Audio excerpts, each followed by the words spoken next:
She found the ring on the counter. The divorce papers were already signed. No note. No goodbye. Just silence. 3 hours later, she was pounding on my door, screaming my name. Too late. Because by then I had already vanished. And what she did next? No one saw it coming. You ever feel like your whole world got flipped inside out in the time it takes to heat up a cup of coffee? That's what it felt like when I realized my wife of 20 years, the woman I built a life with, was letting another man into the world I worked my ass off to build for her. But let me back up before we get to the ghosting, the Christmas nuke, and her pathetic "I made a mistake" messages 2 years later.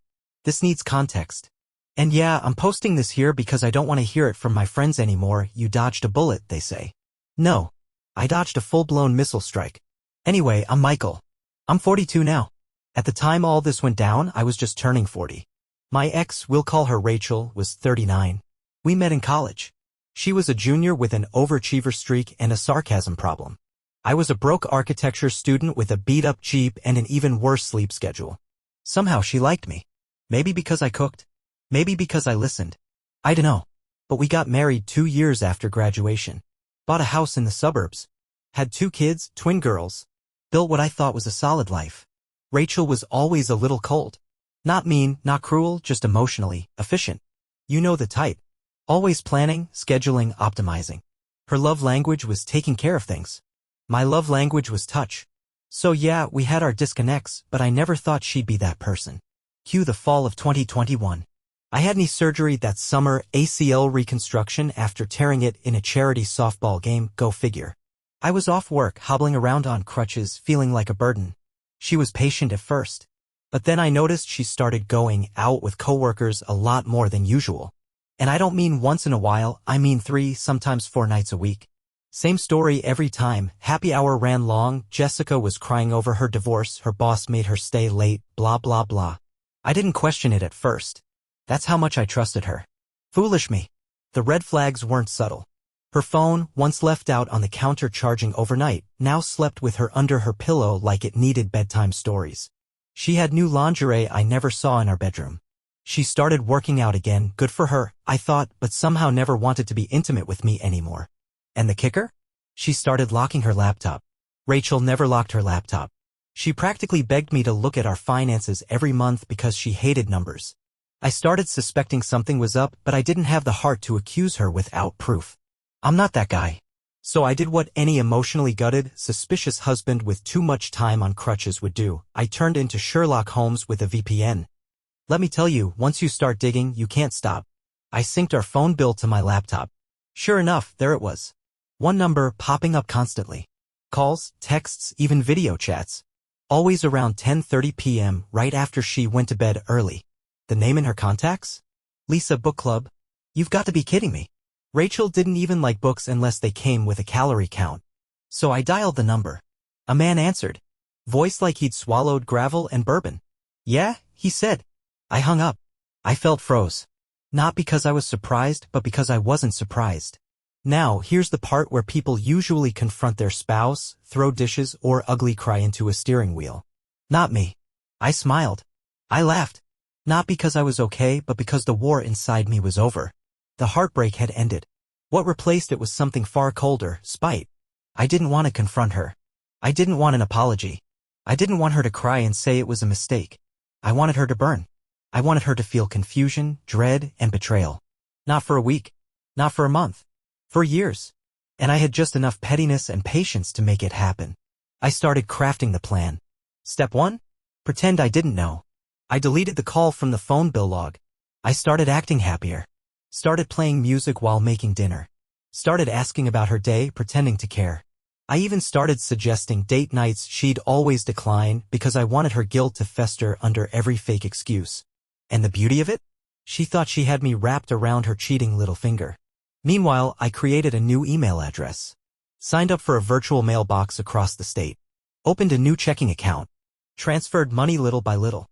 Told my boss I'd be working remotely permanently, which he allowed since I'd proven I could do it through recovery. My daughters were both in college by this point, so we didn't have to worry about custody. Step 2? Plant the seed. I started leaving subtle signs around the house. A woman's earring bought at Target, in the laundry. Lip gloss in the glove compartment. Started texting myself fake messages from Anna and accidentally leaving my phone where she could see. You should have seen her face the night I came home, late from the gym, and walked past her smelling like a perfume she didn't own. Is that cologne? She asked. I shrugged. New soap in the locker room, I think. She didn't say anything, but the crack had formed. The paranoia I felt months ago, now it was hers. Then came the day that made it all worth it. Christmas Eve. I told her I was going out for a last-minute gift pickup. Instead, I dropped by the apartment I'd secretly rented 3 towns over, unpacked my essentials, and waited. I had everything set up. The divorce papers were scheduled to arrive at 6 a.m. Christmas morning. My lawyer had the entire file ready, screenshots of messages, proof of her affair, financial records, everything. I left my wedding ring in the jewelry dish with a note. This is the only closure you'll get. Happy holidays. And I left. I didn't block her right away. No, I watched her messages roll in like a storm surge. Where are you? Please tell me this is a joke. Michael, I'm sorry. I made a mistake. Then came the voicemails. At first angry, then desperate, then sobbing, then silence. I waited one more day before ghosting her completely. Changed my number. Deleted all shared logins. Vanished. Shinobi mode. Activated. That was over 2 years ago. And she's still trying to find me. The days after I ghosted Rachel, I felt like I was walking on air. The silence was the sweetest thing I'd ever experienced. Sure, there was the minor inconvenience of constantly checking over my shoulder, wondering when she'd come knocking, but the satisfaction of seeing her twist in the wind was worth it. I'd expected some sort of breakdown, maybe a rage-fueled rampage through my things, a few desperate phone calls to mutual friends, maybe even a 2 a.m. text. What I didn't expect was nothing, at least not immediately. Christmas morning, I woke up in the one-bedroom apartment I'd rented under a fake name. The morning light flooded in through the window, a calm contrast to the storm I had unleashed. My phone pinged at 8 a.m. It was Rachel, and she didn't waste time. Mikey, this isn't funny. I'm done playing these games. Call me back now. I stared at the text for a second, a twisted grin forming on my face.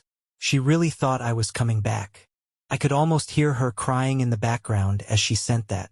I left the message unread for a few hours, letting the guilt settle in like a rock in my stomach. It wasn't about her anymore. It was about me, about my sense of control, my redemption, about proving that I didn't need her. And as much as I wanted to feel some sort of empathy, I couldn't shake the image of her face when she saw the divorce papers. The shock, the betrayal, the realization that the life she'd worked so hard to manipulate was crumbling at her feet. She had to be freaking out by now. By noon, my phone rang. Unknown number. I knew who it was, but I didn't answer. I'd already mentally prepared myself for the possibility that she'd start digging into her network, tracking me down, calling all our old mutual friends. I wasn't sure what to expect, but I knew this wasn't the end. And then, just as I predicted, the messages started coming in faster. Please, Mikey. I know I messed up. I'll do anything. I need you. I read that one aloud, chuckling. Anything? Yeah, sure. Like that would ever work. The next message came with a different tone entirely. I don't know what's going on.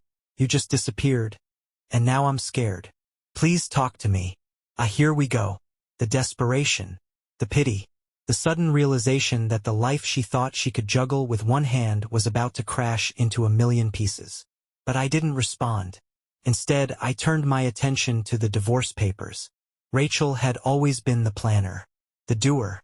I knew this moment would come, but what I didn't expect was how quickly she would switch from, I'm sorry, to, I'm going to destroy you. That evening, she showed up at my apartment, unannounced. I was sitting on the couch, the TV playing some mindless show about a haunted house. It didn't matter. My phone buzzed with a loud ping and I froze. My heart skipped. I knew it was her. Let me in. We need to talk. I'm outside. I felt a moment of hesitation. Not because I missed her, but because I was finally in control. I'd taken everything from her, and now it was all coming back to bite her. The pity party messages were no longer playing in her favor. She wanted something, needed something, and I couldn't wait to see her reaction when she didn't get it. I didn't respond. Instead, I waited for her to knock. Knock, knock, knock, and again, and again. Finally, I stood up, walked to the door, and opened it. Rachel stood there, all red-faced and disheveled, her eyes wide, like she was waiting for me to pull some sick joke. She blinked at me for a moment, and then the floodgates opened. "You think this is funny?" Her voice was shaky, but it was loud. "You think you can just leave me like that? After everything we've been through? You think I'm just going to let you walk away? You're wrong. You can't." I raised a hand, cutting her off. "Rachel," I said, my voice cold, "stop. Just stop. You had everything. You threw it all away. I didn't do this. You did." The silence that followed was deafening. She stared at me like she didn't know who I was anymore. I let it sit. I didn't need to say more. She knew. But, of course, she couldn't let go that easily. "Please. Mikey. Please. I was stupid, okay? I was wrong. But you don't just throw away 20 years like that. We have kids. I miss you." I could see it. The tears welling up in her eyes, the desperation, the vulnerability. The last gasp of someone who thought they could have everything and lose nothing. But what she didn't realize was that I was done. I wasn't that guy anymore. I wasn't the one who begged for her attention, who went to sleep wondering if she was going to flirt with some random guy at happy hour. I was the guy who would break this down, step by step, and make her live through the mess she created. "Rachel," I said softly, "this isn't about you missing me. It's about me finally seeing you for what you really are." She opened her mouth to speak, but I cut her off again. "No, I'm not going to argue with you. I've made my decision. And you're not changing it. I've seen who you are. I'm not going back." Her face flushed with anger now. "So, what, Mikey? You think you're better than me now? You think you can just ghost me and expect me to move on?" I could feel the rage building in her, but I wasn't moved. "I'm not trying to make you feel small, Rachel," I said quietly. "You did that all on your own." With that, I stepped back, closed the door, and turned off my phone. There was nothing left to say. And yet, I knew Rachel wouldn't take this lying down. If Rachel thought showing up at my new place would bring me crawling back, she clearly hadn't been paying attention. What happened on that doorstep wasn't a conversation, it was her trying to reclaim control. And when I shut the door on her face, something inside her snapped. I could feel it. And then, the war began. The first shot came the next morning in the form of a mutual friend blowing up my phone. "Dude, what the hell? Rachel said you abandoned her and are having a midlife crisis with some younger chick." I laughed out loud. Here it came. The smear campaign. Classic deflection. I wasn't surprised. Hell, I had planned for it. I knew Rachel's ego couldn't handle the silence. In her world, I had to be the villain. There was no way she could face the reality that her years of lying and cheating had backfired. So what did she do? She ran around to every mutual friend we had, crying about being blindsided. Said I was mentally unstable, claimed I'd been cheating on her for months with some blonde bimbo. She even hinted that I might be on something cute. What she didn't know was that I had already shared the real story with the people who mattered, the tight circle that stayed loyal when the walls came down. Oz, my best friends since we were kids. Joey and Nina. My sister. They'd all seen the evidence. The texts, the receipts, the digital breadcrumbs I'd collected like a spiteful Easter bunny. I even had screenshots of her and her boy toy, Nick, who she once referred to as just a colleague, talking about how the sex is better when it's secret. She could spin all the tales she wanted. But I had the receipts and my people knew it. Still, damage control sucks even when you're prepared. A couple of friends who hadn't seen me in months messaged me with the classic, "I'm not trying to pick sides, but," line. Cool. Pick hers. And good luck trusting anything she says. Meanwhile, Rachel was unraveling. I had someone keeping an eye on her socials from afar. She posted vague quotes about betrayal, broken hearts, self-love, and finding strength in unexpected endings. Then came the flood of selfies, done-up hair, low-cut shirts, lipstick-heavy smiles with captions like, "Healing. Growing. Thriving." Translation: "Please, someone validate me because my ex isn't crawling back and my affair partner won't commit." That's right. Nick bailed. Apparently, the minute Rachel told him I was gone and she was ready to make it real, dude dipped like a thief in the night. Blocked her on socials, stopped responding to texts. I don't know if he got cold feet or just didn't want the wreckage that came with her. But poof, gone. Just like that.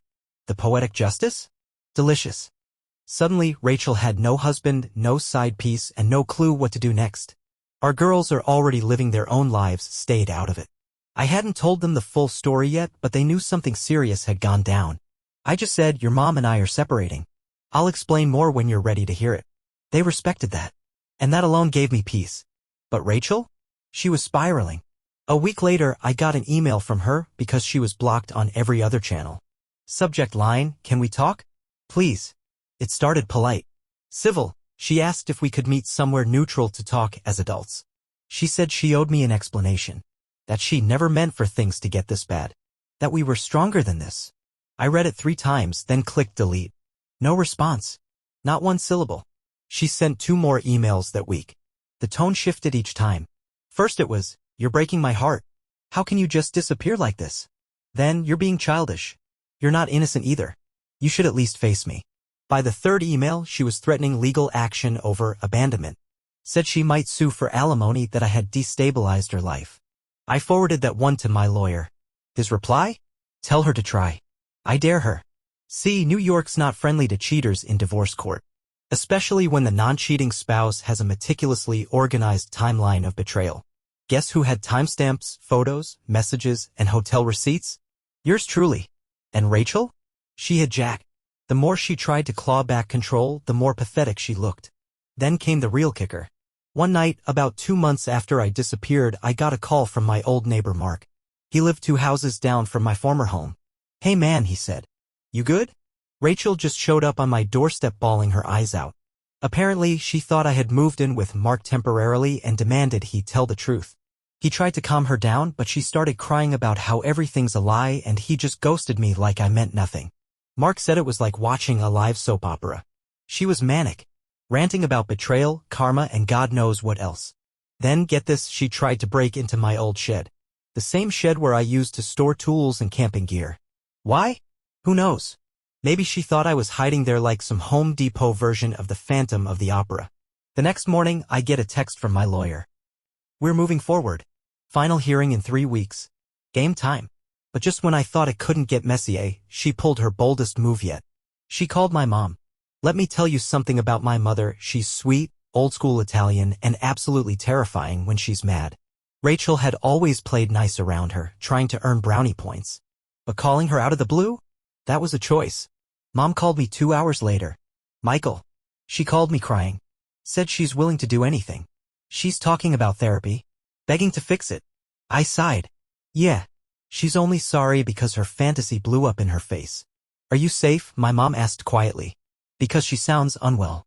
That's when I realized this wasn't just damage control for Rachel anymore. This was survival mode. She'd lost her grip. On me. On the story. On the guy she blew up our life for. And now? She was alone, spinning, clawing at whatever scraps of sympathy she could get. And I wasn't giving her any. You ever watch someone dig their own grave, then scream for help halfway down? That's what watching Rachel was like. 3 months after I disappeared from her life, after the ghosting, the silence, the no-warning divorce filing, she was unraveling. And fast. But she wasn't the kind of person to go quietly. Oh no. When someone like Rachel loses control, she doesn't reflect, she reacts. She lashes out, gaslights, spins the story, and then when that doesn't work, she begs. And let me tell you, she tried everything. Emails.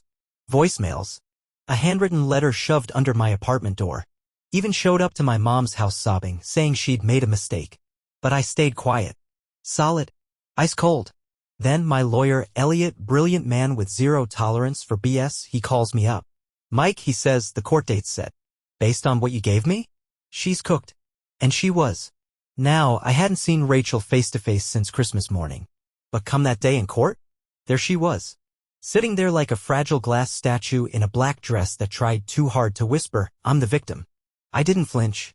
When the judge asked if I had anything to say, I stood up, looked right at her, and said, I was loyal. I was patient. I was blind. But I see everything now. And I'm not here for revenge, I'm here to reclaim my peace. Boom. Silence. Rachel didn't say a word. She just looked away like if she couldn't see me, maybe it wouldn't hurt so bad. But it did hurt. You could see it all over her face. The divorce? Finalized. Alimony? Denied. Property? I kept the apartment, my car, and everything I moved out with. The house we once shared? Already in the process of being sold. I didn't want a brick of that memory-laden place. I walked out of the courthouse with a calm heart and a full breath for the first time in years. And just when I thought that would be the end of it, guess who showed up, again? Yep, Rachel. This time, she found out where I worked. Now, she didn't storm in and cause a scene. No. She was standing outside my office building like some scene from a bad romantic drama, holding her purse like a security blanket. Waiting. I walked right past her, said nothing. But she followed. Michael, she called out. Please, can we just talk? I stopped. Turned. Looked her dead in the eyes. What could you possibly say to fix anything? She blinked, caught off guard. I know I ruined it, she said. I know I don't deserve anything. But I don't know how to move on. I keep thinking about you. About us. About everything. I stayed quiet. Let her fill the silence. I thought he loved me, she continued. But when I told him I was free, he just stopped responding. I gave everything up for nothing. I tilted my head. No, Rachel. You didn't give everything up. You traded it. And you got exactly what you paid for. She teared up. You don't miss me? At all. I let that hang in the air for a second. I missed the version of you I thought was real. But she didn't exist, did she? Her bottom lip trembled. And for a flicker of a second, I felt it. That old urge. The part of me that once would have pulled her into a hug and told her it was gonna be okay. But that version of me? He didn't exist anymore either. So I gave her a nod. A simple, soft one. I hope you find peace, Rachel. I really do. And I walked away. No drama. No yelling. Just closure. And you know what? It felt better than I ever imagined it would. It didn't feel like victory. It's wild what some people will do when they realize the door they slammed in your face isn't opening again. You'd think after the court date, after being ignored at my job, after the whole mess with her boy toy ghosting her too, Rachel would finally let it die. But nope. Turns out she had one more trick up her sleeve. It started with a message from a number I didn't recognize. Short. Friendly. Harmless. Hey, this is Sarah from the gym. Remember me? I hadn't been to a gym in over a year. Curious, I texted back, playing dumb. Sorry, don't think we've met? She replies fast. Maybe I'm wrong, grinning face with sweat, thought you looked familiar. Anyway, I'm new in town looking for hiking spots. You seem chill. Hiking? I hadn't posted anything like that online. Something smelled off. So I pulled up a reverse lookup on the number. And what do you know? It was connected to Rachel's work line. She made a fake persona just to fish for a response. She was catfishing me. Trying to trick me into talking to her to lure me in under a different name. I didn't respond. Next day? New number. Different fake name. And then, out of nowhere, my oldest daughter calls me. Dad, she says, I think Mom's losing it. Apparently, Rachel had gone to her and her sister's apartment unannounced. Showed up with a folder full of photos, me, my new place, even shots of my car in the parking lot. She was crying, rambling about how I was with someone else and she just wanted to talk to me. My daughter, God bless her, said this. Mom, you cheated. You don't get to break someone, then stalk them when they finally move on. And Rachel? She stormed out. Now here's the twist. I wasn't with anyone else. Still single. Still healing. Still rebuilding myself. But in her mind, that had to be the only explanation. Because someone like Rachel? She can't imagine a person just being happy without her. So when the whole fake profile plan failed, she escalated. She tried reaching out to my boss. Emailed HR, said I might be mentally unstable and that she was worried for my coworkers. Thankfully, my boss had already heard the story. He'd seen me survive it with grace. All her message did was confirm she'd completely lost it. That same week, she showed up again. This time outside my apartment building. Wearing that same fake smile she used to pull out during holidays when my family was around. I'm not crazy, she said as I came down the steps. I don't know how to live without you. I stood there. Calm. Collected. You should have thought about that before you gave me away, I said. She stared at me, blinking. For once, no words. So I gave her the final line, the one I had practiced 1,000 times in my head. You didn't just cheat on me, Rachel. You cashed out. You sold our future for a few cheap nights in a hotel. So don't come back now asking for pieces of a life you shattered. She tried to say something about therapy, change, growth, but I'd already turned around. I walked away, got in my car, and drove off. No anger. No drama. Just peace. And here's the part that matters most. I didn't ghost her to hurt her. I ghosted her to heal myself. See, people think closure comes from a conversation. An apology. A last tear-filled embrace. But real closure? It comes from silence. It comes from knowing you could say something but you don't need to anymore. Rachel taught me that. She taught me that trust, once shattered, can't always be rebuilt. That some people don't just make mistakes, they build temples out of them and worship the lies. But most of all, she taught me that the greatest power you can ever hold is the power to walk away. Not out of spite, not out of hate, but out of love for yourself. So yeah, she's still trying to track me down. But me? I'm gone. Ghosted. And finally free.